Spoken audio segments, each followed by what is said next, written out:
Hello. हाँ, तो इसका हम लोग देखते हैं अब फर्स्ट पार्ट, आयरन और मिनरल वगैरह।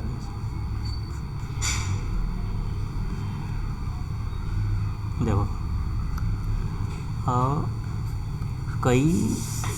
अब मेटल ऑकरेंस ऑफ मेटल्स देखते हैं, जो धरती से जो कई सारा मेटल्स निकलता है ना, उसके बारे में हम लोग पढ़ने वाले हैं। ठीक है, कि ये धरती से कुछ भी अगर निकला, मिनरल्स वगैरह जो भी धरती से निकलेगा तो उनको पता है कि उसमें क्या क्या होगा। कुछ अर्थ पार्टिकल भी होगा, मतलब मिट्टी होगा, पत्थर होगा, ठीक है, और भी कई सारा पार्टिकल्स होगा, अनवांटेड पार्टिकल्स, गंदगी होगा।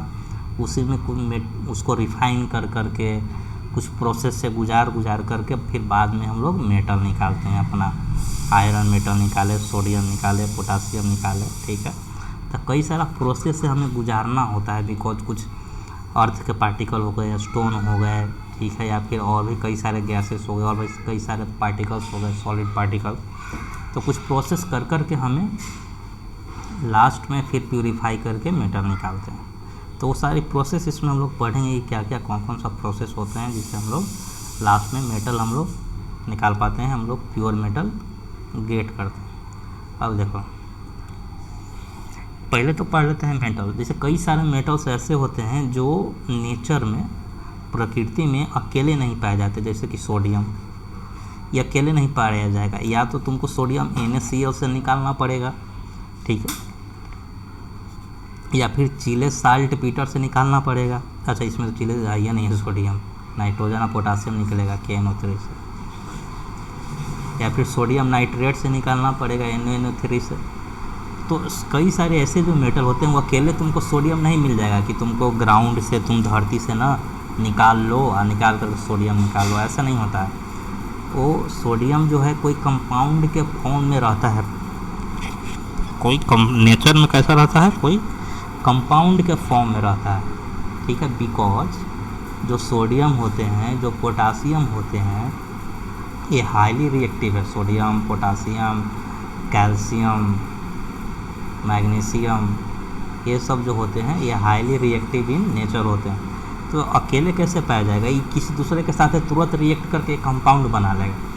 ठीक है, ये हाईली रिएक्टिव है ना, दूसरे के साथ मिल करके कंपाउंड बना लेगा फटाक से। तो हमें ये सारी जो चीज़ें हैं ये तुमको अकेला नहीं मिलेगा, वो तुमको सोडियम ऑक्साइड के रूप में मिल जाएगा, सोडियम कार्बोनेट के फॉर्म में मिल जाएगा, सोडियम सल्फाइड के फॉर्म में तुमको कंपाउंड मिलेगा, वहाँ से सोडियम निकालना पड़ेगा। सोडियम क्लोराइड तुमको कंपाउंड दिखेगा, वहाँ से सोडियम निकालना पड़ेगा। बिकॉज सोडियम अकेले नहीं पाया जाता है, वो मिक्सचर में किसी कंपाउंड के साथ पाया जाएगा। जैसे पोटासियम है तो अकेला तुमको कहीं नहीं मिलेगा भाई, पोटासियम हाईली रिएक्टिव है, इसी आग लगा देता है, पढ़ा होगा। तो जो पोटासियम है, या तो पोटासियम ऑक्साइड कंपाउंड होगा, वहाँ से पोटासियम निकालो, या पोटासियम कार्बोनेट होगा, वहाँ से निकालो, पोटासियम सल्फाइड होगा, पोटासियम क्लोराइड होगा। तो ये सब नेटिव स्टेट में नहीं पाए जाते हैं। नेटिव मतलब अकेला, सिंगल नहीं पाया जाता है, ये किसी कंपाउंड के फॉर्म में। या तो ये कंपाउंड किसके साथ बना सकता है, ऑक्साइड के साथ, ऑक्साइड के रूप में तुमको मिल जाएगा, मतलब सोडियम ऑक्साइड के रूप में मिल जाएगा, या सोडियम कार्बोनेट के रूप में मिल जाएगा, या तुमको सोडियम सल्फाइड के रूप में मिल जाएगा। हाँ, लिख दें, यहाँ पे लिख दें, या तुमको सोडियम क्लोराइड के फॉर्म में मिल जाएगा। तो इन सारी जो हम लोग निगेटिव पढ़े, ये सब निगेटिव आयन्स तो हैं, ऑक्साइड, कार्बोनेट, सल्फाइड, क्लोराइड, ठीक है, सब नॉन मेटल है। Non metal generally negative ion possess करते हैं। तो इससे जुड़ा हुआ मिलेगा तुमको, इसके साथ कंपाउंड बनाए हुए मिलेगा, या potassium oxide, potassium carbonate, potassium sulphide. तो ऑक्साइड, सल्फाइड, कार्बोनेट और क्लोराइड के फॉर्म में तुमको हाईली रिएक्टिव मेटल्स मिलेगा। लेकिन वहीं बात करें हम copper, silver, gold and platinum का, तो ये नेटिव स्टेट में नहीं पाए जाते, ये नेटिव स्टेट में ही पाए जाते हैं। Sodium, potassium, calcium, magnesium native state में कभी नहीं पाया जाता है। नेटिव मतलब कि अकेला, तो नेटिव स्टेट में नहीं पाया जाएगा। हाँ, लेकिन सिल्वर है, गोल्ड है, प्लेटिनम है, ये सब किसी से रिएक्शन नहीं करता है, किसी से कंपाउंड नहीं बनाएगा, तो ये सब नेटिव स्टेट में पाया जाता है। ठीक है, कॉपर भी शामिल कर लो, सिल्वर, कॉपर, गोल्ड, प्लेटिनम, ये सब नेटिव स्टेट में पाया जाएगा। लेकिन ये सब चूँकि दूसरे साथ बहुत तेज़ी से रिएक्शन करता है, तो ये नेटिव स्टेट में कभी पाया नहीं जाएगा, ये पढ़े नहीं।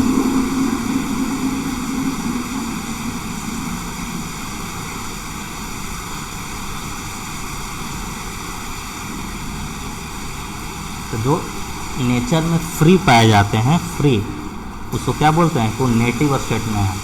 मतलब किसी से ये रिएक्शन नहीं करेगा और किसी से कंपाउंड के फॉर्म में वो नहीं पाया जाएगा, फ्री स्टेट में रहेगा। नेटिव स्टेट मतलब कि फ्री स्टेट।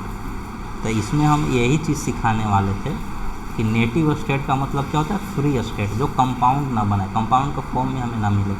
जैसे कि सिल्वर अभी लिखवाए थे, गोल्ड हो गया, प्लेटिनम हो गया, कॉपर हो गया, ये किसी दूसरे के साथ कंपाउंड ईजिली नहीं बनाता है, इसीलिए ये नेचर में नेटिव स्टेट में पाया जाता है, फ्री स्टेट में पाया जाता है। इतना क्लियर, चलो। लेकिन वहीं पर अगर हम लोग देखें, ये चीज़ लिख लेना अभी, ये पॉइंट, वहीं पर अगर हम देखें, सोडियम हो गया, potassium, sodium, calcium, magnesium, aluminium, ये सब रिएक्शन कर लेता है, ये सब हाईली रिएक्टिव है। तो ये सब कंपाउंड के रूप में तुमको मिलेगा। किसका कंपाउंड में, या तो तुमको ऑक्साइड के कंपाउंड में मिल जाए, एग्जांपल पोटासियम ऑक्साइड हो सकता है, सोडियम ऑक्साइड, कैल्शियम ऑक्साइड, अब जो लिखवाए थे अभी पीछे पलट के देख लेना, ऑक्साइड था, कार्बोनेट था, सल्फाइड था, ये सब रूप में पाया जाता है। ये नेटिव स्टेट में नहीं पाए जाते हैं। ठीक, बस यही पॉइंट हम समझाना चाह रहे थे। अब आगे चलते हैं मिनरल्स एंड ओर्स में डिफिनेशन। ये सब किताब पढ़ने की ज़रूरत नहीं है, जो हम रेड पेन से लिखेंगे तुमको वही लिखना है और वही पढ़ना है। ठीक है, पढ़ के इसमें टाइम वेस्ट नहीं करना है। Minerals and ores. अब मिनरल्स क्या होते हैं, और क्या होते हैं। अब देखो, तुम कई चीज़ें देखो,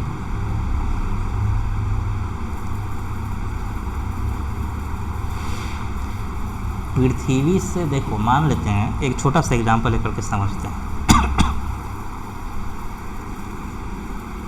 जैसे पृथ्वी से एक जगह, जैसे कि मान लेते हैं कि ये हमें लैंड है, ज़मीन है, तुम्हारा ये तरवन्ना वाला मान लो, एक पोर्शन यहाँ है, एक पोर्शन ये है, लैंड पे दो जगह हम मार्क किए। हमें साइंटिस्ट को बुलाए थे, हमें पता चला ना कि इस भाग में भी सोना है और इस भाग में तुम खुदाई करोगे ना तो सोना निकलेगा। ये अपना जो रोड था, ये रोड के किनारे ज़मीन है और ये करहा है जो था तरवन्ना में। तो ये दो जगह साइंटिस्ट बताया कि इतना दूर में ना तुम खुदाई करो, तुमको सोना निकलेगा। हम क्या, अच्छा ये बात है, चलो तो हम जैसे भी मंगा करके खुदवाए, तो पता चला कि यहाँ खुदाई जो है 1 महीने चला, और यहाँ जो खुदाई है यहाँ पर भी 1 महीना चला। यहाँ पे जो सोना हमें निकला मात्र 100 ग्राम निकला, मात्र 100 ग्राम। और यहाँ पे जो सोना निकला ना, वो सीधे 1000 किलो निकल गया। बताओ, ये दोनों में कोई कंपैरिजन है? नहीं, तो बहुत ज़्यादा है। तो यहाँ जब तुम खुदाई किए तो यहाँ जो तुम सोना निकला, तो सोना तो निकला होगा नहीं, प्योर सोना होगा नहीं, वो मिट्टी में लपटाया हुआ होगा, पत्थर के साथ भी होगा, पत्थर में भी सोना होगा, वो सारी चीज़ें होगा। इसमें भी वही कहानी है, उसी से निकला है। और उसी को हम जब ज़मीन से हम पत्थर निकाले, उसमें सोना था, या फिर मिट्टी के साथ सोना लगा हुआ होगा, सटा हुआ होगा, उसको हम प्यूरीफाई किए। ये प्यूरीफाई करने के बाद, मशीन से प्यूरीफाई करने के बाद तुमको 1000 किलो सोना मिला। इसको भी हम कई सारे बहुत प्यूरीफाई किए, बहुत मेथड लगाए, तब जा कर के ये हमें 100 ग्राम मिला। प्यूरीफाई तो करना ही पड़ेगा, बिना प्यूरीफाई कैसे होगा? ज़मीन से तो नीचे बहुत सारी चीज़ें निकलेगा सोना का साथ साथ, पत्थर, मिट्टी, सिलिकेट, ए ओ, ठीक है, बहुत प्रोसेस करना पड़ता तब जाके 1000 ग्राम, 100 ग्राम और 1000 किलो। अब जो जैसे कि यहाँ से तुमको जो मटेरियल निकला था जिसमें सोना प्रेजेंट था, इसमें क्या क्या था बताओ? अर्थ पार्टिकल होगा, सैंड पार्टिकल होगा, कुछ सिलिकेट होंगे, है ना, कई सारे चीज़ें होंगे, और उसमें थोड़ा बहुत सोना था। इसमें भी वही कहानी, अर्थ पार्टिकल, सैंड पार्टिकल, थोड़ा बहुत सोना, उसको प्यूरीफाई करते करते। लेकिन यहाँ सोना की मात्रा अधिक था, अर्थ पार्टिकल, सैंड पार्टिकल कम था, सोना की मात्रा अधिक था, तभी तो प्यूरिफाई करके 1000 किलो सोना मिला। यहाँ सोना के क्वांटिटी बहुत कम था, बहुत ही कम था, तभी तो प्यूरिफाई करके इतना मिला। और खर्चा 1 महीना के खुदाई में हमारा लग गया 1 करोड़। इसको भी खर्चा खुदाई में लग गया 1 करोड़ एग्जाम्पल। तो 1 करोड़ खर्चा करने के बावजूद तुमको 100 ग्राम निकल रहा है ये जो पार्टिकल्स जो भी यहाँ था। और 1 करोड़ खुदाई करने के 1 करोड़ पैसा लगाने के बाद हमें 1000 किलो सोना मिल रहा है। ठीक है, तो कौन फीजिबल है?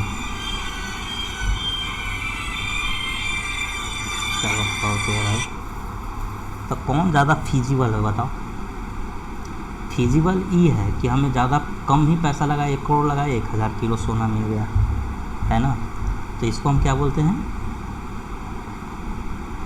ओर बोलेंगे। जिसमें मेटल्स की मात्रा अधिक हो उसको ओर बोलते हैं, और जो मेटल्स की मात्रा कम हो, जिसमें बस संभावना है कि थोड़ा बहुत निकल जाए, उसको मिनरल्स बोलते हैं। बस यही बेसिक डेफिनेशन है। मिनरल्स किसको बोलेंगे? क्या ये मिनरल्स नहीं है? ये भी मिनरल्स है। अच्छा रुको थोड़ा। हेलो, हाँ कहिए। और बाहर हैं? हाँ बोलिए। ऑफिस में नहीं है तो आज तो हम घूमने आए, छुट्टी है ना आज। हाँ, बुध पूर्णिमा।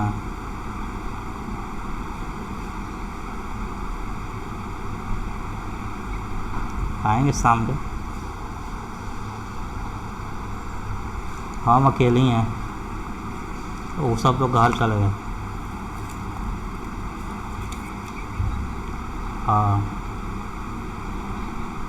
कल ही आएंगे, कल ही सुबह ड्यूटी है। हाँ काहे ला?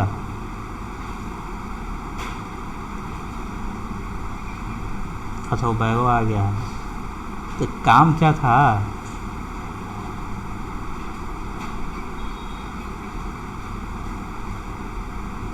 ये गजीबा मतलब क्या काम क्या था? वो आने वाले हैं ना, तो कल ना आएंगे?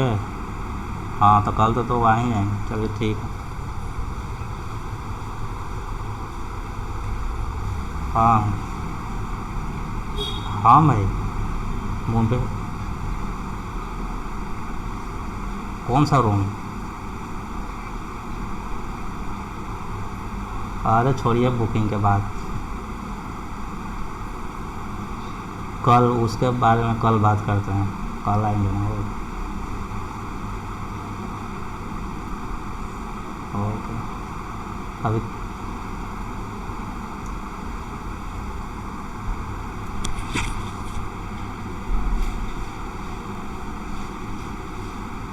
हाँ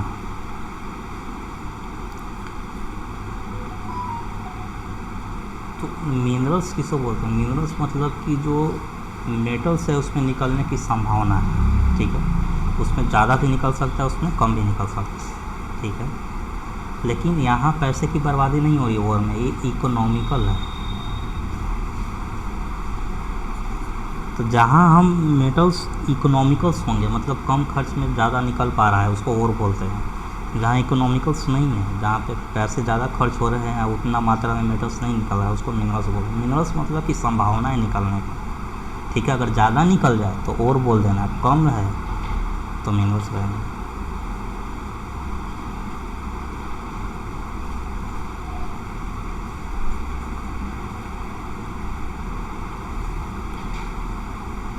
ठीक है, बस यही कहानी है। तो मिनरल्स और में समझ में आया?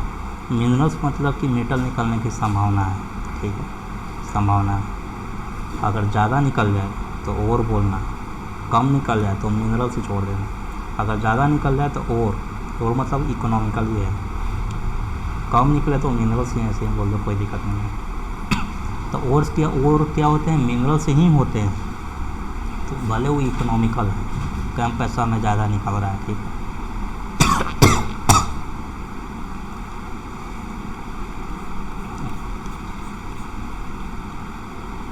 तो ये डेफिनेशन यहाँ लिखा हुआ है मिनरल्स है ओर्स।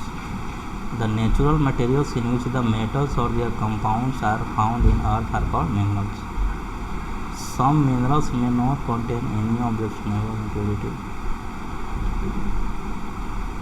देखो लिखा हुआ है यहाँ, ये वाला लाइन पढ़ना कि those minerals from which the metals can be extracted conveniently and profitably are called. Mineral से अगर इकोनॉमिकली और हमें फ़ायदा हो, मेटल्स निकाल जो रहे हैं उसमें फ़ायदा हो तो उसको और बोला जाता है। ठीक है, मिनरल्स सभी हैं, जो धरती से कुछ भी निकाला वो सब मिनरल है। ठीक है, अब ज़्यादा मात्रा में हो, इकोनॉमिकली हम लोग निकाल पा रहे हैं तो उसको हम लोग क्या बोलेंगे, क्या बोलेंगे हम लोग, और बोलेंगे। बस यही एक कहानी है। अब देखो सोडियम, सोडियम किससे निकलता है, रॉक साल्ट से, याद रखना।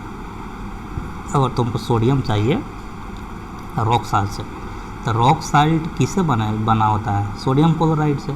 अब तुम सोडियम क्लोराइड से ही सोडियम निकाला जाता है, समझा। अब तुमको हम पढ़ाए भी थे कि जो सोडियम, कैल्शियम, मैग्नीशियम, अल्युमिनियम है वो नेटिव स्टेट में नहीं फाउंड होते हैं, वो सोडियम क्लोराइड के रूप में रहता है। एक पत्थर सोडियम क्लोराइड के रूप में रहेगा, एक पत्थर में रहेगा। पत्थर क्या हो, किसको क्या बोलते हैं उसको, रॉक साल्ट। रॉक साल्ट किससे बना होता है, सोडियम क्लोराइड से। सोडियम क्लोराइड से ही फिर सोडियम निकलता है। फिर से सुनो, ये एक पत्थर है, पत्थर को क्या बोलते हैं, रॉक साल्ट। ये किससे बना है, ये तो तुमको सोडियम क्लोराइड से बना हुआ है और इससे हम सोडियम निकालेंगे। तो नेटिव स्टेट में कहाँ तुमको मिला, तो सोडियम क्लोराइड के रूप में है।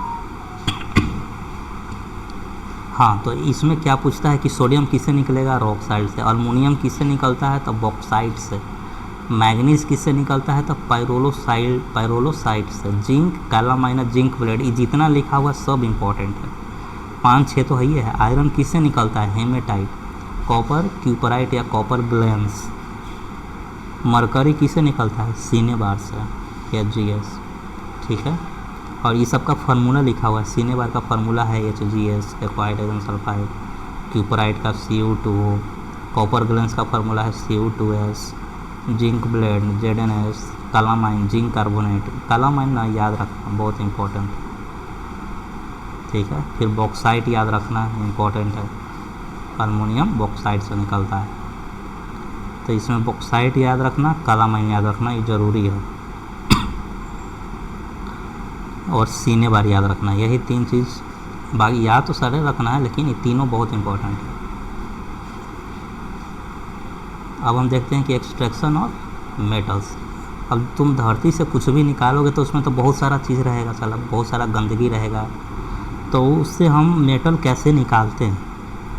ठीक है, अपना मिनरल्स मेटल कैसे निकालेंगे हम लोग, तो उसका तरीका होता है, स्टेप होते हैं। ठीक है, पहला स्टेप क्या है कि कंसंट्रेशन ऑफ ओर।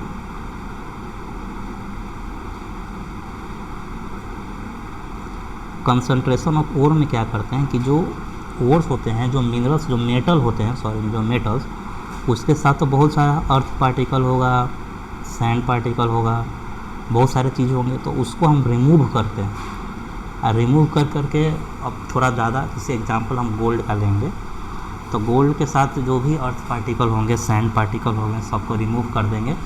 पूरा तो रिमूव नहीं हो पाएगा, लेकिन हाँ ज़्यादा से ज़्यादा हम लोग क्या करते हैं कि रिमूव कर देते हैं, थोड़ा बहुत बच जाएगा। तो इसमें अब क्या होगा, अब सोना की मात्रा बढ़ गया। जैसे कि मान लेते हैं कि इतना हम धरती से निकाले, मान लें कि 100 किलो था, 100 किलो में हम 95 किलो जो गंदा था, गैंगीव जिसको बोलते हैं, गैंगीव बोलते हैं। गैंगीव मतलब कि अर्थ पार्टिकल्स, सैंड पार्टिकल्स, कुछ सिलिकेट वगैरह, ये सब बाहर कर दिए हैं। तब हमारे पास 5 किलो बचा। अभी भी 5 किलो में कचड़े हैं। ये 5 किलो में ना 2 किलो सोना है, अभी 3 किलो और हटाना है। वो हटेगा नहीं, कुछ दूसरा प्रोसेस लगाना पड़ेगा, तब जाके हटेगा ये। ठीक है, समझ जाओ कि मोटा मोटा कचरा बाहर कर दिया, अब नहीं है, अब इसको बाहर करना है। ठीक है, तो कंसंट्रेशन ऑफ ओर से क्या होता है कि जो गैंगी होते हैं ना, जो मोटा मोटा कचरा, उसको बाहर कर देते हैं।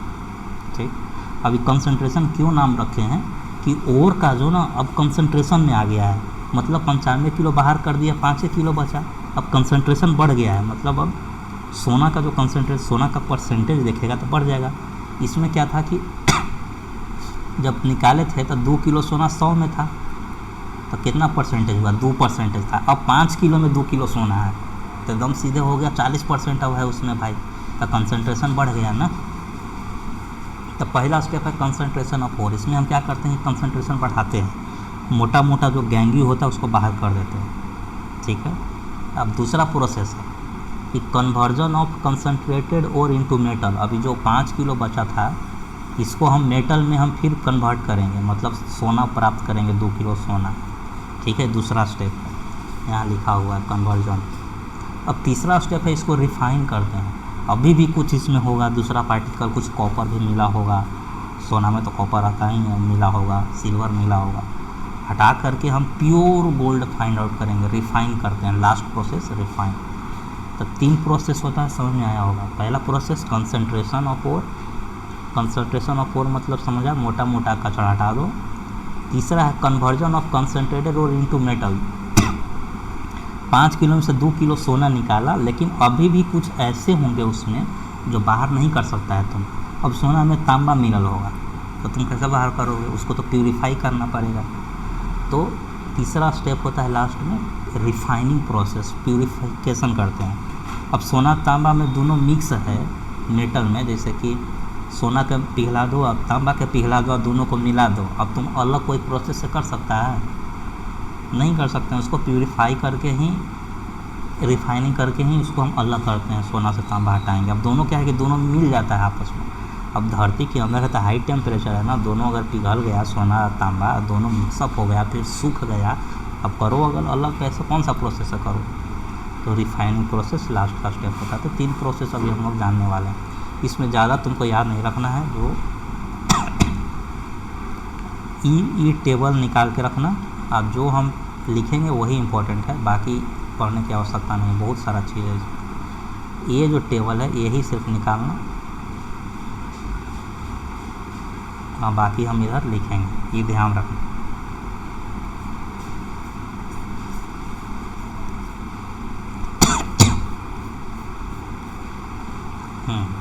कैसे निकालते हैं हम, स्टेप पूरा लिखे हुए हैं टॉपिक। जैसे ओर, जो धरती से निकला ओर, यही तो हमारे लिए है इकोनॉमिकल, जिस इकोनॉमिकल है, प्रॉफिटेबल है, प्रॉफिट इसे कमा सकते हैं। अब ऐसा थोड़ी कि धरती से निकाले, पता चला कि 1 करोड़ लगा दिए, अब 100 ग्राम सोना निकल रहा है, उससे कोई फ़ायदा नहीं। और मतलब कि जिसमें सोना की मात्रा अधिक हो।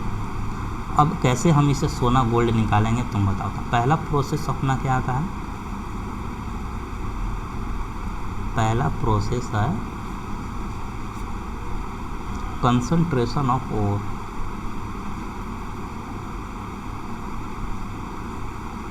कंसंट्रेशन ऑफ ओर स्टेप 1, ये स्टेप 1 है, लिख लो स्टेप 1 कंसंट्रेशन ऑफ ओर। इसमें हम क्या करते हैं, removal of ganging.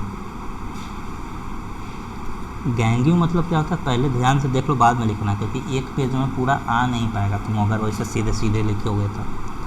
Removal of ganging, इसका मतलब क्या होता है, डैट इज, इसका मतलब that is removal of Rocky particles, कुछ पत्थर के पार्टिकल्स होंगे, अर्थी पार्टिकल्स और सैंड पार्टिकल्स। मोटा मोटा जो कचरा है इसे बाहर कर देते हैं, यही कहलाता है कंसंट्रेशन ऑफ ओर। सामने आया, रिमूवल ऑफ गैंगिंग मतलब rocky particle, earthy particle, sand particle सब रिमूव कर देते हैं, ठीक है। तो अब क्या बचा, अभी भी जो नहीं कचरा है वो बच गया होगा इसके साथ साथ, तब दूसरा प्रोसेस में आएगा।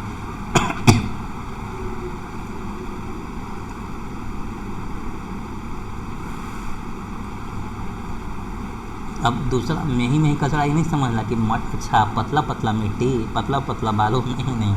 और भी बहुत सारा कचरा होता है, तुम थोड़ी देखा है, चाहे हम थोड़े भी देखें, बहुत सारी चीज़ें मिला होता है। अब वार्ता में साइंटिस्ट थोड़ी है। अब दूसरा स्टेप देखो, वो सब तो मिट्टी कचरा सब, बालू, अर्थी पार्टिकल सब हम निकाल दिए, लेकिन उसके साथ और भी ऐसे कचरे होते हैं, जैसे कि मेटल से कुछ बुरादा टाइप के हो गया, ठीक है, बुरादा टाइप के चारों तरफ मिला उला हो गया उस टाइप से। दूसरा स्टेप देखो क्या है, स्टेप नंबर 2 कन्वर्ट, ये थोड़ा हटा इसको बढ़िया से लिखो, इसे कर conversion of concentrated ore into metal. दूसरा स्टेप यही हम लोग देखे थे, जो कंसनट्रेटेड ओर होगा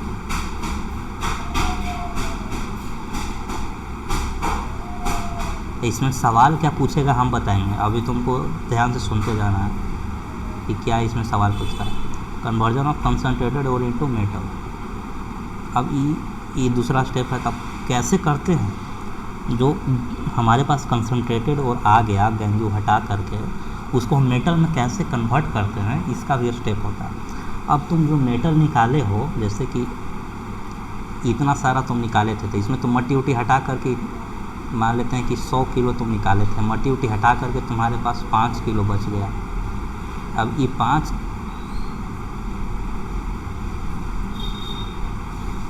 हाँ तुम्हारे पास क्या बच गया, 5 किलो बच गया। अब इसमें कुछ मेटल है, जैसे इसमें मान लेते हैं उस मेटल के साथ और भी कुछ कचड़े हैं जो सैंडी पार्टिकल, अर्थी पार्टिकल के अलावे हैं। तो इसको कौन कौन सा प्रोसेस से हटाते हैं, देखो देखते हैं। पहले तो हम ये फाइंड आउट करते हैं कि जो मेटल निकाले हैं वो कैसा है। जो मेटल निकाले हैं वो कैसा है। हो सकता है एन नंबर पे कि वो हाईली रिएक्टिव हो,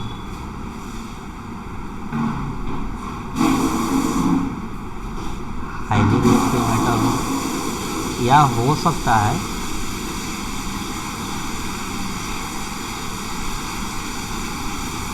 कि मीडियम रिएक्टिव मेटल हो।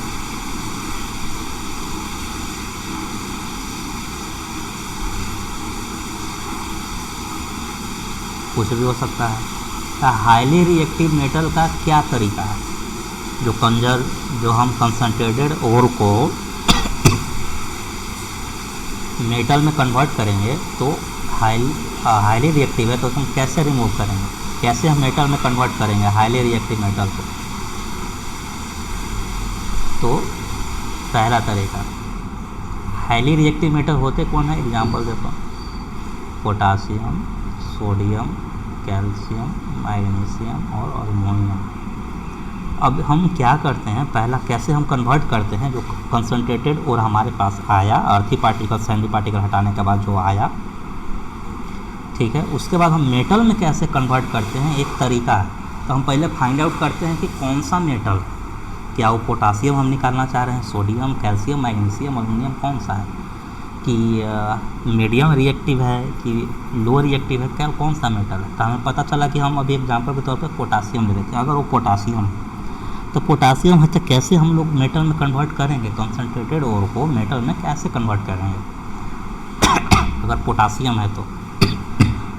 पहला, बाय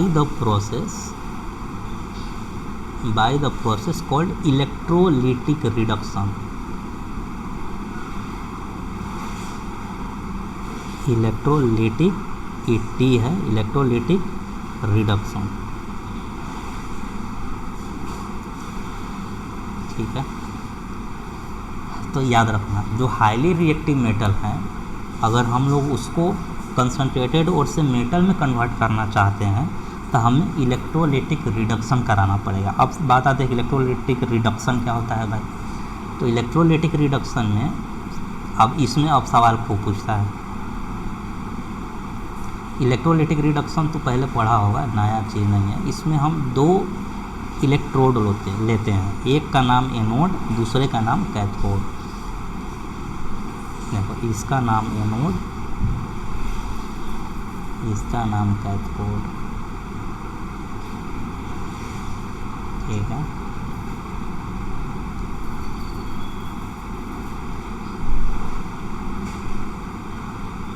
अब देखो क्या करते हैं, ये प्लस है, ये माइनस है। अब फिर सवाल पूछता है एनोड पे कौन सा चार्ज, तो एनोड पे पॉजिटिव चार्ज। कैथोड पे कौन सा चार्ज, तो कैथोड पे नेगेटिव चार्ज। खूब पूछता है, कैसे याद रखेंगे। एनोड जो होता है पॉजिटिव इलेक्ट्रॉन,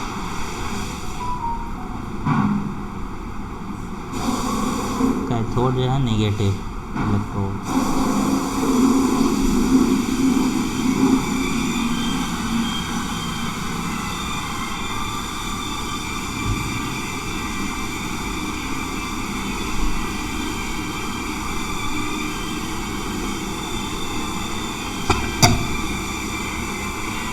ए भाई नल बंद करो।